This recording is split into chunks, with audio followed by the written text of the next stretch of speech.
Je voudrais d'abord prendre un petit moment pour remercier les proches qui, par un mot, un message, un appel, ont témoigné leur tendresse pour moi, suite à ma vidéo confession. Rien que pour cela, je suis fière d'avoir trouvé le courage de la faire. Passons au sujet du jour. Depuis que ça a été le moment pour moi d'admettre que j'avais une personnalité anxieuse, je m'interroge et j'interroge. Dans mon élan de mettre en mots et de partager, il y a des questionnements qui se présentent. Se faire violence, est-ce une solution? Il y a quelques semaines, j'ai entendu de la bouche d'un papa qui essayait de comprendre son fils à personnalité anxieuse. Moi aussi, j'avais peur d'un tas de choses étant jeune. Mais mes parents m'ont obligé, m'ont forcé, je n'ai pas eu le choix, j'ai dû affronter ma peur. Il semblait me déposer cela sur la table comme une solution à la fin d'un problème. Mes tripes de maman se sont révoltées et mon cœur a instantanément pleuré des larmes de sang. Je n'ai su que répondre. À part, si c'était si simple, ça se saurait. Après quelques jours apaisants, j'ai repris l'idée pour y réfléchir. Je ne veux pas perdre de vue que je n'ai pas encore trouvé de solution pour moi-même. Donc je préfère rester ouverte aux suggestions, quelles qu'elles soient. En effet, j'ai souvent observé ce type d'attitude. J'ai moi-même grandi dans un environnement où le forcing était la norme. Évidemment, toute une série de questions sont apparues. Mes parents et d'autres avaient-ils raison? Est-ce cela qui m'a permis de ne pas être trop submergée par ma personnalité anxieuse? Y avait-il moins de troubles anxieux chez les enfants à l'époque que maintenant? En tant que parent, a-t-on perdu un certain bon sens? Est-on devenu permissif au point de favoriser l'anxiété chez nos enfants? Je me suis assez rapidement rendu compte que replacer la personnalité anxieuse dans un contexte sociétal non seulement diluait ma réflexion, mais en plus, je me perdais de vue. Tout ce que je peux dire pour l'instant, c'est que le forcing qui m'a été imposé tôt dans ma vie m'a permis d'expérimenter ma capacité de détermination et que c'est un bel atout pour moi avec les spécificités que j'ai, avec qui je suis. Mais de là à en conclure que le forcing nous amène tous au même endroit d'expérimentation, c'est un peu court. Puis il y a deux points importants qui sont à souligner. Le premier, dans la phrase « passer au-dessus de sa peur », comme l'exprimait ce papa, ça me semble très important de ne pas confondre peur, anxiété et personnalité anxieuse. Comme le dit très bien le dictionnaire, la peur est une émotion qui accompagne la prise de conscience d'un danger ou d'une menace concrète ou anticipée dans le cas de l'anxiété, mais qui mobilise l'organisme pour développer ses ressources.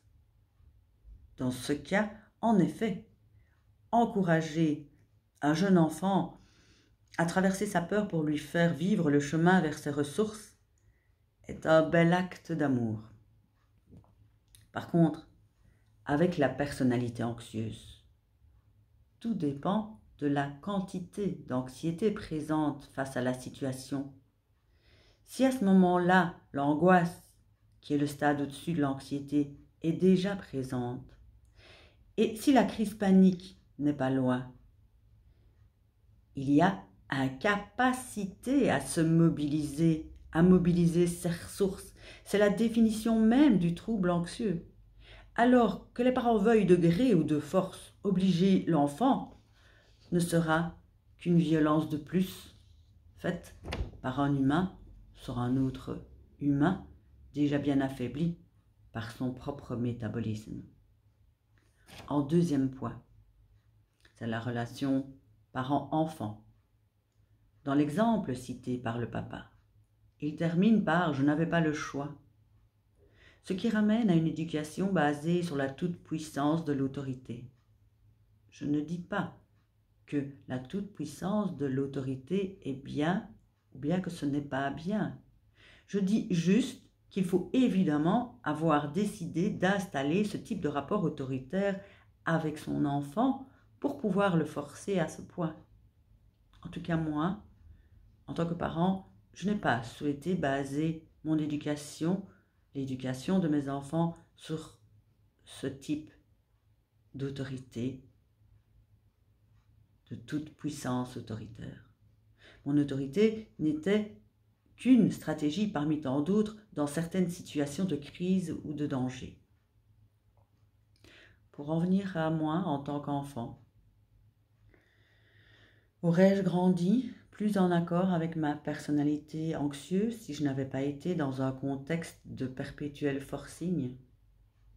Je n'en sais rien et évidemment, je ne le saurais pas.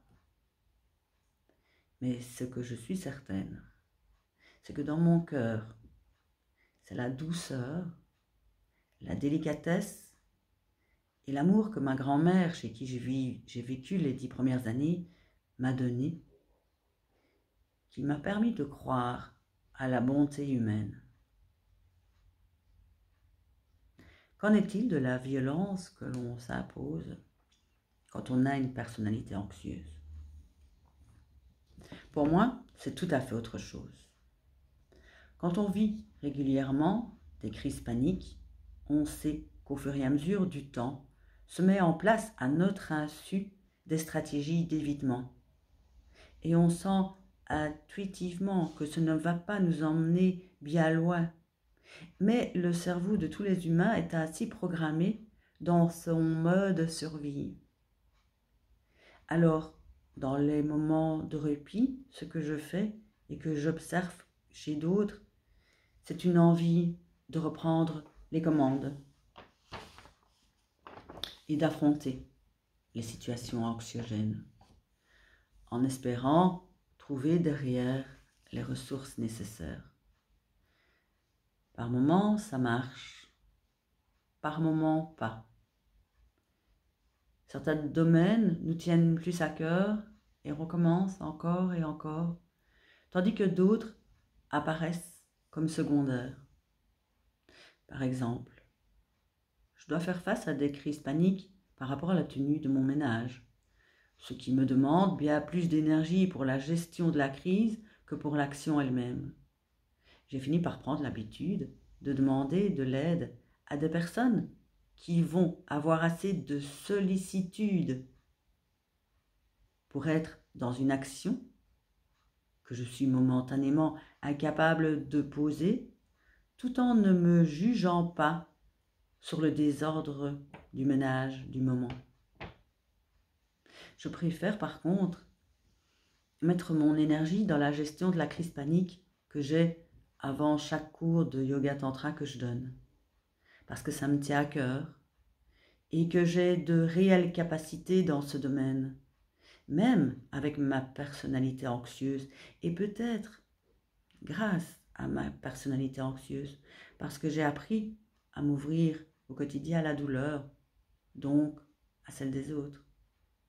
Et si par hasard je n'arrive pas cette fois-là à être dans un alignement suffisant à mes yeux pour honorer mon contrat moral d'enseignante, je me permets d'annuler sous un prétexte ou un autre. Quelle est la différence entre se faire violence et se dépasser? Dans ce que je viens de partager, cette question reste présente. Je crois que la frontière est mince entre se faire violence et se dépasser. Que parfois, on tombe d'un côté